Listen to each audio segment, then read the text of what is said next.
Olá, bem-vindo ao podcast do As Barigui, esse que vai ser o empreendimento mais alto de Curitiba com 50 andares. Aqui a gente vai conversar com os profissionais envolvidos nos projetos e falar sobre arquitetura, design, estilo de vida e hoje também falar sobre biofilia, com Rodrigo Oliveira, que é um dos papas do paisagismo do Brasil. E ele está aqui hoje para contar um pouco do desenvolvimento desse projeto do As Barigui. Tudo bem, Rodrigo? Tudo bom, bom dia, Bruno, bom dia, Fábio. Bom dia. Obrigado pelo convite de fazer esse prédio, super bacana, um grande desafio, tanto de clima, que a torre é alta, né, tem os desafios do vento, né, que as plantas se adaptem bem no local. Enfim, a gente quer fazer um trabalho bem bacana para fazer uma arquitetura bem amigável e que contribua bastante para essa cidade linda que é Curitiba. Obrigado. Rodrigo, que é de São Paulo, né? É um prazer muito grande ter você aqui com a gente, né? Então, e com a gente também o Fábio Lima, que é o arquiteto responsável da GT Building pela parte de paisagismo desse empreendimento, pelo As Barigui. Tudo bem, Fábio? Tudo ótimo, gente. É um prazer estar aqui novamente. E vamos lá. Vamos lá. Bom, eu queria começar aqui já perguntando, né? Biofilia é um assunto que está muito em moda, está na moda hoje, né? Está na boca do povo, né? E eu queria que você pelo menos desse uma introdução, contasse pra gente o que é biofilia, né? Então, a biofilia, na verdade, independente da palavra, na verdade o objetivo que a gente está buscando é trazer a natureza de volta para nossas vidas. Então, a gente, no longo da civilização, da correria do dia a dia, a gente foi se agrupando nas cidades e as cidades foram ficando muito austeras, muito pouco amigáveis, né? E a gente, quando faz um projeto de paisagismo como profissional da área, a gente tenta fazer que essa cidade seja mais agradável visualmente, tenha um conforto térmico, um conforto visual, um conforto sonoro. E na nossa função como profissional de paisagismo é trazer o verde de volta para a vida das pessoas, né? Então, seja na fachada, na jardineira que ele tem no apartamento no primeiro plano, na área comum do prédio que ele pode descer e é uma área de descompressão, uma área de convívio muito gostosa, muito agradável, né? Então a gente tem que estudar por região, escolher as plantas certas, adaptadas àquele clima e que elas vão recompor aquela paisagem urbana. Então quem olha de fora da cidade, que interage com aquela arquitetura, com aquele prédio, com aquele entorno, ele tem que se sentir acolhido e aquele lugar tem que trazer paz, tranquilidade e aconchego. É isso que a pessoa chama de casa, né? Seja ela uma casa vertical, como um prédio que nesse caso vai ser o mais alto de Curitiba, então é um desafio enorme, ou numa casa, numa residência unifamiliar, que ele também, o que ele busca? É o conforto e a qualidade de vida da família dele. E o nosso trabalho é escolher as plantas certas, fazer a composição bacana, que tenha baixo impacto de manutenção, de uso de água, que ecologicamente seja um prédio inteligente, porque hoje a gente tem todas as informações técnicas para fazer um prédio inteligente, sustentável enfim, quando a gente escolhe as plantas certas dos produtores locais, a gente ativa a economia local, a gente investe em todo o entorno próximo, então todo mundo ganha, essa é a ideia. Sim. Uma coisa que eu tenho uma dúvida para o Fábio, né? Como que é a escolha do paisagista, né? A gente desenvolve o projeto durante tanto tempo, né? É um desenvolvimento tão difícil, né? Uhum. Como que é essa escolha do paisagista? Como que você olha e fala assim, é esse o cara que vai fazer a diferença nesse projeto? Então, Bruno, tudo começa com o conceito do produto, né? Então, quando a gente tem um conceito do produto bem definido, a gente consegue vislumbrar o perfil do empreendimento que a gente precisa ter, né? Então, a gente recolhe características, né? Características que vão tornar concreto esse conceito. Então, com essas características, a gente vai atrás de profissionais renomados aí no mercado que tenham essa linguagem, né? São profissionais que vão conseguir imprimir essas características e tornar o conceito real no projeto, né? Então foi assim que a gente chegou no Rodrigo Oliveira, né? Porque no caso do As, por exemplo, a gente não poderia ter um paisagismo muito duro, né? A gente precisava de um paisagismo mais autoral, então a gente não podia ter um paisagismo muito duro, muito ordenado, né? A gente precisava justamente do contrário disso. A gente precisava de um paisagismo mais frondoso, mais abundante, mais viçoso, né? E isso o Rodrigo conseguiu trazer com maestria. Eu falo que quando o meu trabalho dá certo, é que quando parece que eu não tive lá.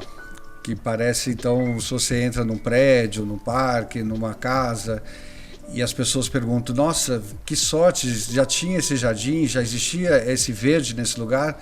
Que é tão natural que a pessoa nem percebe que aquilo para mim, foi plantado. Aí não precisa falar mais nada, aí deu certo. Então, é um trabalho difícil, que a gente chama de um jardim naturalista, é um jardim espontâneo, intuitivo, e que requer bastante estudo para fazer essa composição das plantas, porque a gente, quando começa um jardim, a gente entrega o prédio que a pessoa vai morar, na verdade aquele jardim só está começando, a arquitetura está pronta, é aquilo e acabou.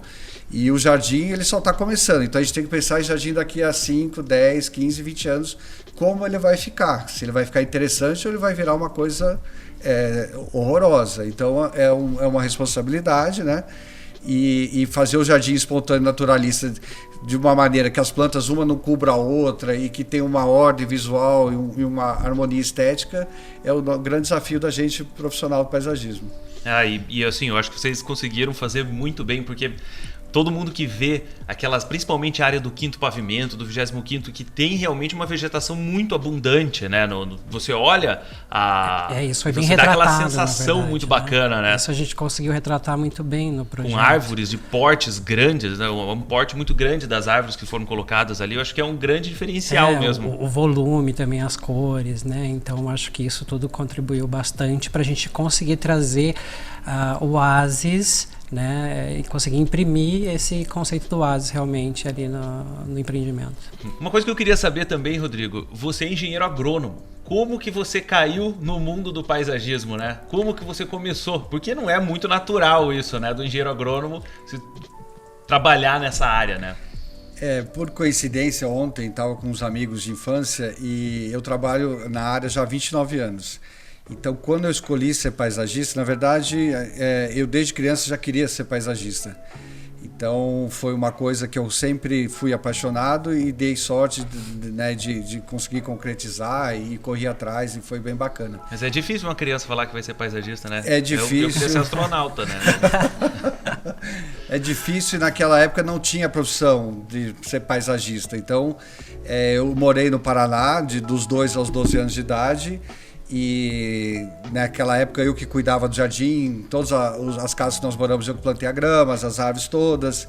E quando eu decidi fazer agronomia e para fazer paisagismo, não tinha essa profissão ainda bem estruturada. E o que acontecia? O cara tinha uma loja de plantas e a pessoa queria fazer um jardim, ele ia na loja de plantas e o dono da loja que sugeria as plantas, às vezes até sem um projeto, sem nada. Então é um caminho, é um privilégio também começar numa profissão que ainda está tudo sendo feito. A gente tem uma grande referência no Brasil e no mundo, que é o Roberto Bulemax, que mudou a história do paisagismo no século passado. Ele foi a primeira pessoa no mundo que trouxe as plantas que todo mundo chamava de mato, que ele introduziu essas plantas no jardim e fez composições maravilhosas e ensinou para as pessoas que a beleza dessas plantas e o potencial que elas tinham para fazer vários oásis por aí, né? Então ele foi um divisor de águas para o mundo inteiro, tanto que ele foi eleito o paisagista do século passado, né? Então, naquela época, eles ainda queriam dominar a natureza, porque o Brasil é tão selvagem, tão natural, que o fazer o jardim era controlar a natureza, desenhar com as plantas, né? E as cidades eram mais bonitas, mais verdes, então a gente não sentia tanta falta. Hoje, no mundo, o que eu percebo é que o mundo está voltando ao passado, às origens. Então, as pessoas querem hoje um jardim não tão desenhado, não tão feito pelo homem. É um jardim mais naturalista, mais espontâneo. É como se nós não estivéssemos lá. É um grande exercício profissional, porque tem a vaidade de cada profissional, o ego de cada um, quer mostrar aquilo é meu trabalho. Eu acho que o importante hoje é deixar isso um pouco de lado e tentar estudar as plantas da região, reintroduzir essas plantas nativas que a gente está fazendo no projeto Oasis. Então, as frutíferas para a fauna local, tem que ter a fruta para o passarinho comer, tem que ter a fruta para a criança que vai morar naquele prédio saber que não tem só no supermercado, que ela dá numa árvore, que essa educação ambiental, né? E fazer com que aquelas plantas que a gente tem aqui do lado tem um valor estético bacana, que sendo bem agrupadas, né? E elas vão fazer um jardim. É bem bacana. O difícil é convencer as pessoas que aquele jardim um pouco mais desordenado é bacana também. É ordenado também. Porque a gente tem esse inconsciente coletivo de que o bacana do jardim é o Jardim de Versalhes em Paris, assim, aquela coisa ordenada. Então, a gente tem um grande processo, vocês como incorporadores, os arquitetos que propõem uma arquitetura diferente, uso de novos materiais. Nós, paisagistas, também temos que resgatar algumas plantas que estavam esquecidas, porque planta também tem moda, tem idade. Então, a falar aquela roupa é bem anos 70, aquela roupa é bem anos 80. Planta é a mesma coisa. Eu costumo usar algumas plantas que eu falo que são plantas de vovó. Então, toda vovó, toda mãe tinha na casa. Então, eu falo, essa planta de vovó... Qual que é a planta da vovó que tinha em casa? A planta de vovó tem várias que eu adoro. Sou apaixonado pela Pacová, Renda Portuguesa, Samambaia. Samambaia. É verdade, minha avó também tinha. Então, eu acho que não existe, eu costumo falar, não existe planta feia, existe planta mal usada. Então, eu acho que o nosso trabalho é igual um florista, fazer um arranjo de flor. Ele vai ao Ceasa, ao mercado de flores, tem trocentas flores. Qual é o talento dele? É juntar as peças do quebra-cabeça. Isso é o que vai criar a linguagem de cada profissional, né? E cada profissional tem uma linguagem, então eu acho isso fantástico, porque a cidade não fica tudo igual. Sim. Acho bastante interessante e agrega muito a gente ter várias linguagens, vários estilos de jardim, né? E o meu é um pouco mais naturalista e, enfim, Não. E assim, eu acho que um ponto bacana, que eu sempre que eu vejo as imagens, né, principalmente da área do Quinto Pavimento ali, ele parece uma extensão. A gente tem um parque muito famoso, o maior parque de Curitiba, praticamente ao lado do empreendimento, né? E ele realmente parece uma extensão do parque. O Parque Barigui tem uma vegetação, para quem frequenta lá, sabe que tem uma vegetação nativa muito grande ainda dentro do parque, é uma região muito preservada. E ele realmente parece essa extensão, né? Que você continua com aquele grande jardim que é a extensão do parque, né? Se a gente conseguir isso, tá fantástico. Né? Vamos trabalhar para isso, fazer um projeto bem legal e contar com a parceria dos quem for implementar, a gente está acompanhando e para fazer um trabalho bem bacana que as pessoas que vão morar ou visitar e frequentar, né, o oásis se sinta realmente no oásis, né? Porque desde a história da humanidade vocês foram bem felizes nessa pegada que, na verdade, para todas as religiões, todo o ideal de vida, o paraíso sempre foi um jardim. Sim. Então, você vai para a Pérsia, para o lugar onde a pessoa queria morrer, queria viver, era no jardim, que tivesse água, fruta, comida e ser um lugar agradável, né? Então, vocês trabalhar um projeto chamando-se Oásis é uma responsabilidade bem grande, vem desde o início da civilização. Então, a gente vai caprichar e fazer um projeto bem bacana. Rodrigo, você falou do Burle Marx, né? Um paisagismo tão importante aí. Como que foi se desvencilhar de uma escola tão difundida quanto a do Burle Marx de paisagismo ordenados, né? E você conseguir construir uma linguagem de um paisagismo tão naturalista, assim, sempre existiu isso, sempre veio de você isso? Então, eu quando comecei, eu sempre ficava me cobrando, né? Como é que ia ser meu jardim. Então, o meu mestre, a pessoa que me ensinou paisagismo, que é um amigo meu, que eu adoro, eu sempre procurei, desde que eu saí de lá, não fazer o jardim igual ao dele. E fui procurando o meu caminho. Então, eu acho legal conhecer o trabalho dos outros profissionais, estudar o Burle Marx, estudar o Piodolfo na Holanda hoje, todos os paisagistas do mundo, tem franceses maravilhosos, ingleses maravilhosos, tem pessoas que fazem jardins só sem irrigação, de clima seco, tem os jardins orientais que usam os minerais, as pedras, são várias escolas, várias linguagens. Então, isso é uma coisa que é muito... não tem explicação. É igual um arquiteto. Por que ele faz aquele tipo de arquitetura? Ele não programou, né? E o jardim é a mesma coisa. Vai acontecendo naturalmente, né? Então, não é nenhum esforço se desvincular de nenhuma escola que já está consolidada de paisagismo. Ao contrário, é uma fonte de informação que a gente usa para estudar, entender as plantas que ele usava, por que ele usava, como que elas ficam quando depois de um tempo, né? E como que elas se agrupam, se a interação entre elas é interessante, e daí você junta uma pecinha do quebra-cabeça e você vai estudando para juntar o resto. E cada um vai fazer o seu quebra-cabeça. Isso que eu gosto da minha profissão, porque um dia é diferente do outro, um projeto é diferente do outro, e a gente tem que estar sempre na frente, sempre se inovando e sempre estudando. Porque cada lugar que a gente vai, se eu for fazendo um projeto no Ceará, que é nas dunas, na areia, é um estudo, é uma vegetação. Se eu venho até Curitiba, né? Primeira coisa que eu decidi do aeroporto hoje é olhar tudo que estava ao meu redor. Todas as plantas, a árvore que está florida hoje, eu já sei no caminho, tudo estava florido. É o meu trabalho, é essa observação da natureza, né? Então, é um privilégio fazer isso. E uma coisa, por que você escolheu um IP branco para colocar nas áreas comuns?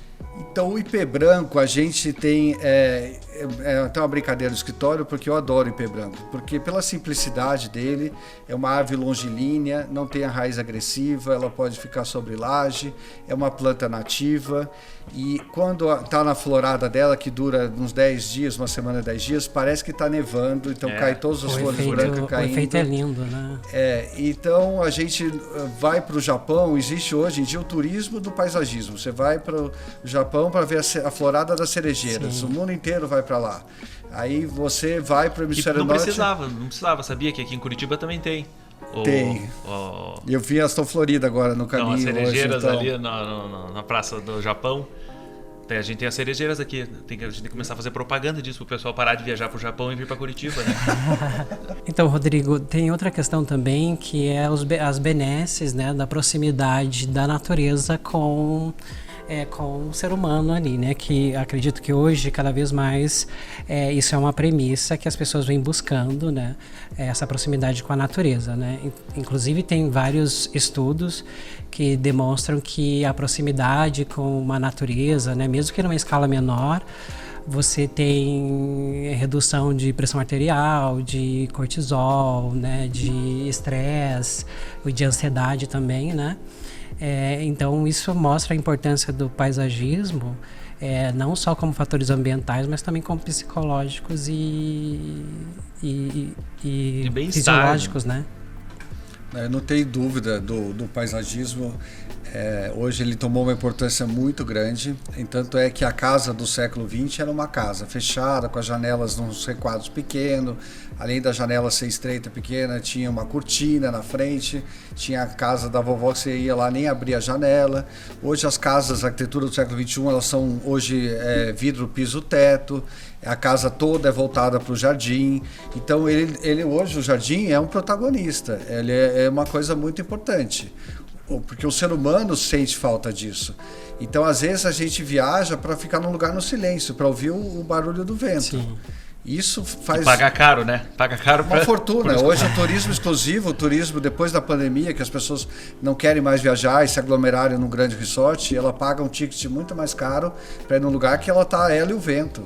Porque esse vento, essa desconexão, desligar o celular, não pega o celular, então você tem que desligar e ficar vendo a natureza, o cara ganha assim uma vitalidade, uma energia, ele se recarrega, né? Então acho que não há dúvida, esses estudos são super... tem tudo a ver, né? A gente precisa, né? Até pisar descalço na terra, porque a terra é carregada, tem uma energia, a gente tem outra, você descarrega. Né? Na escola você passava a canetinha, né, do papelzinho, então tem que pisar descalço. É um equilíbrio do ser humano, precisa disso, né? E as plantas, elas só trazem o bem.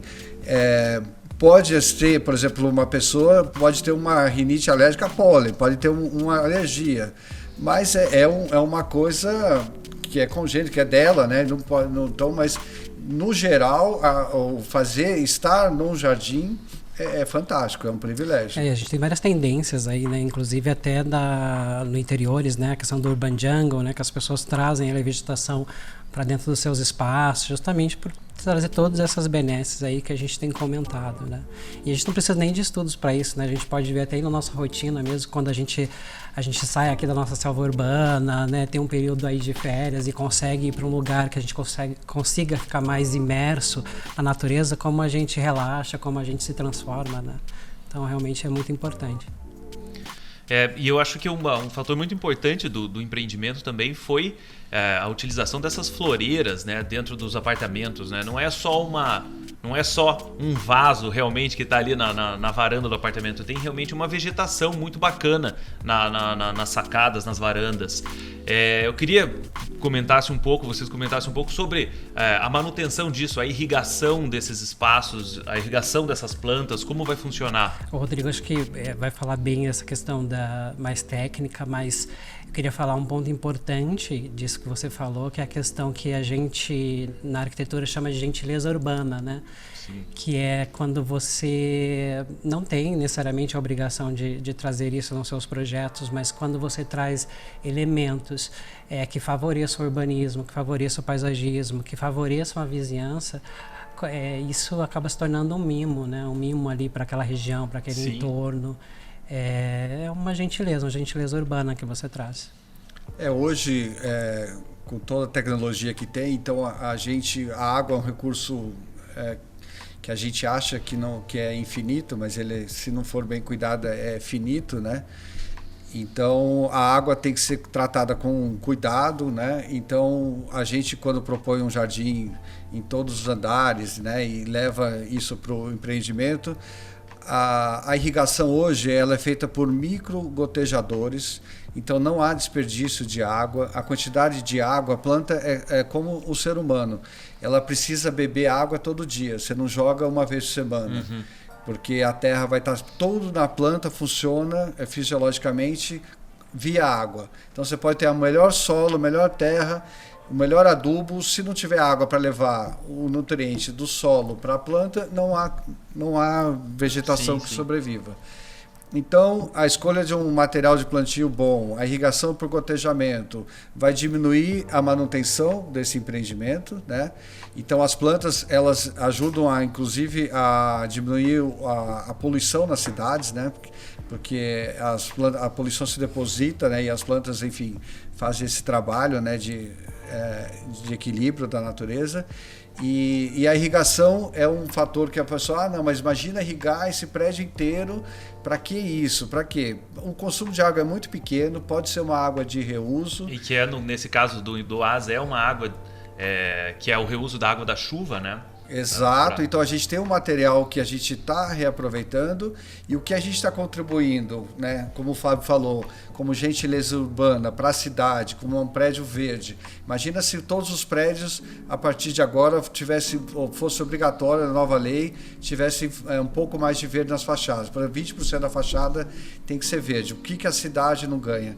Por exemplo, lá em Paris já é lei, todos os prédios novos, todos os telhados têm que ser verde, não pode mais telhado de laje. Então, uns prédios fazem horta, o outro faz só um jardim. Então, imagina isso a longo prazo, até no aquecimento das cidades, nessas estufas que a gente está criando, né? Então, você vai melhorando o entorno, né? Isso se faz com as leis, com nós profissionais envolvidos, se unindo, trabalhando para ter um projeto melhor e mais qualificado, né?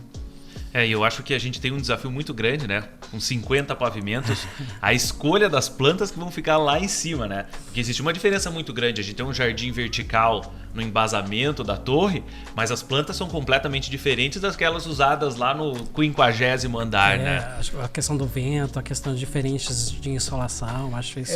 O vento... O frio desafio, também, o frio no inverno, mas é legal que mostra a sazonalidade das estações, né? Porque muda muito. O frio aqui, as estações aqui são mais definidas em Curitiba, né? Isso é legal, porque as plantas vão mudar de cor, vai ter uma brincadeira, né, das estações do ano. O maior desafio lá é o vento. Por quê? Porque o vento, além de, se nós usarmos espécies de folha larga, o vento rasga essas folhas. Então, a aparência estética fica muito ruim, fica parecendo sempre que está abandonado. Então, a gente sugere plantas de folha menor, né, que o vento não vai rasgar, e o vento, além de rasgar e comprometer a estética do paisagismo, ele também tira muita água das plantas, porque, né, por evaporação ela perde mais água. E aí que entra a irrigação para repor essa água e fazer a capacidade ideal de água no solo e que esse jardim fique bonito o ano inteiro. É muito importante. Bom, a gente está chegando ao fim de mais um podcast aqui, mas antes de terminar eu queria fazer mais uma pergunta. Eu queria saber de você, Rodrigo, como que é participar de um projeto tão icônico para a cidade. É a torre mais alta de Curitiba. Como que é para você estar dentro desse projeto aqui dentro da GT Building? É muito bacana e também traz junto uma grande responsabilidade, né, para a gente fazer um trabalho bem legal e sempre... Eu brinco, né, que a gente sempre enfrente novos desafios e fazer sempre o belo. Essa é a nossa missão, nosso trabalho é fazer. Então é um prazer trabalhar com vocês e o objetivo final do time todo é entregar um produto lindo e que venham outros bem bacanas e para a gente contribuir para a cidade, para o nosso país mesmo, fazer sempre coisas tecnicamente muito embasadas, né, e levar a gente para um outro, né, patamar, acompanhar o que está acontecendo lá fora. A gente tem condições plenas de fazer um trabalho igual está sendo feito em todos os lugares do mundo. A gente tem gente qualificada, tem plantas lindas. Aliás, a gente tem muito mais plantas que eles, então eles que fiquem com inveja. É isso aí. Tá bom? Beleza, muito obrigado, Rodrigo. Valeu, Fábio. Obrigado, A gente se vê pessoal, na próxima. muito Até obrigado. mais.